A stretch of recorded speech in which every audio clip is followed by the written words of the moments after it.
भारत के पूर्व राष्ट्रपति रामनाथ कोविंद की अध्यक्षता में एक देश एक चुनाव पर उच्च स्तरीय समिति ने राष्ट्रपति भवन में राष्ट्रपति द्रौपदी मुर्मू से मुलाकात की और अपनी रिपोर्ट सौंपी। ये रिपोर्ट कुल 18,626 पेजों की है। 2 सितंबर 2023 को इसके गठन के एक्सपर्ट के साथ चर्चा और 191 दिनों की रिसर्च के बाद ये रिपोर्ट सौंपी गई है। इस रिपोर्ट के पहले चरण में लोकसभा और विधानसभा चुनाव के बारे में बताया गया है।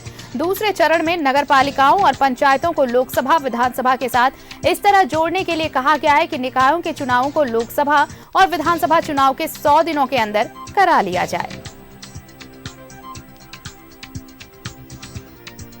सहयोगी भावना इस वक्त हमारे साथ फोन लाइन पर जुड़ी हुई हैं। भावना, एक देश एक चुनाव को लेकर राष्ट्रपति से यह कमेटी मिली है, मुलाकात हुई है और अब बहुत जल्द इस पर फैसला भी संभव है।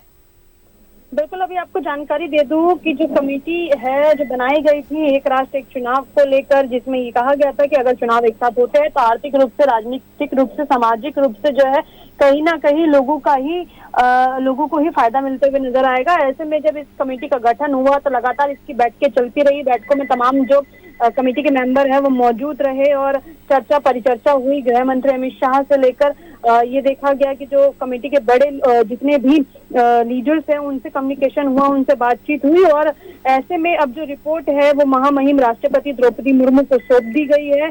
और इस रिपोर्ट का जो वीडियो क्लिप है वो भी एक तरीके से आ गया है, जिसको आसानी से जो है समझा जा सकता है कि आखिर एक राष्ट्र एक चुनाव कराने से क्या होगा, एक राष्ट्र एक चुनाव कराने से कितना बेनिफिशियरी साबित हो सकता है। और सबसे जरूरी चीज कि जो कमेटी है वो कहीं ना कहीं इस बात का जो है जिक्र भी कमेटी के जो लोग हैं, क्योंकि जब बाहर निकलते थे तो बातचीत बेशक वो कैमरे पर नहीं करते थे, लेकिन जो इन्हीं लोगों के बीच से सोर्सेज से खबर आई है उसमें इस बात का जिक्र किया गया है कि 2029 के जो चुनाव है, आप ये कह सकती है कि वो जो है जरूर साथ मिलकर जो है एक साथ कराने की कोशिश की जा सकती है। ड्राफ्ट क्योंकि इसका तैयार हो चुका है, ड्राफ्ट पूरा बनाकर पेश किया जा चुका है। यहाँ तक कि जो अपोजिशन के लीडर है, जो दूसरी पार्टियों के लीडर है, उनसे भी जो है अपडेशन मांगा गया, उनका भी अपडेशन जो है लिया गया। यानी कि मिला जुला एक स्वरूप जो है एक रिपोर्ट के जरिए पेश हो गया है। लेकिन अब 2029 का जो एक टारगेट कमेटी ने रखा है वो कितना फुलफिल होता है, वो कितना बेनिफिशियरी साबित होता है कि एक साथ एक चुनाव होते हैं ये नहीं होते हैं,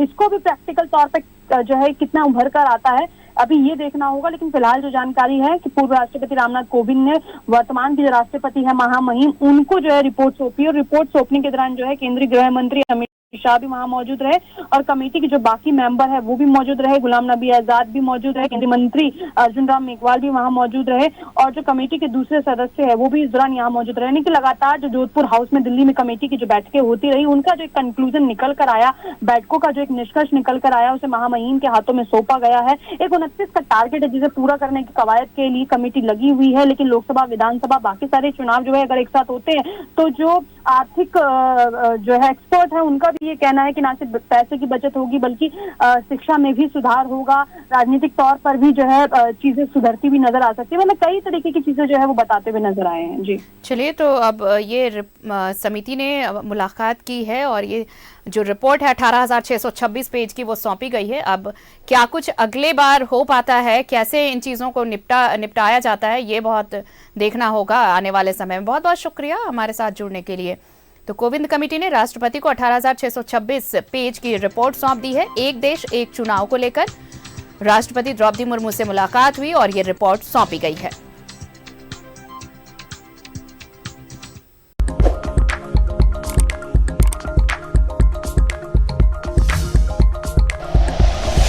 like and share videos, subscribe करें हमारा चैनल और प्रेस करें बेल आइकॉन। न्यूज़ 11 भारत, सच है तो दिखेगा।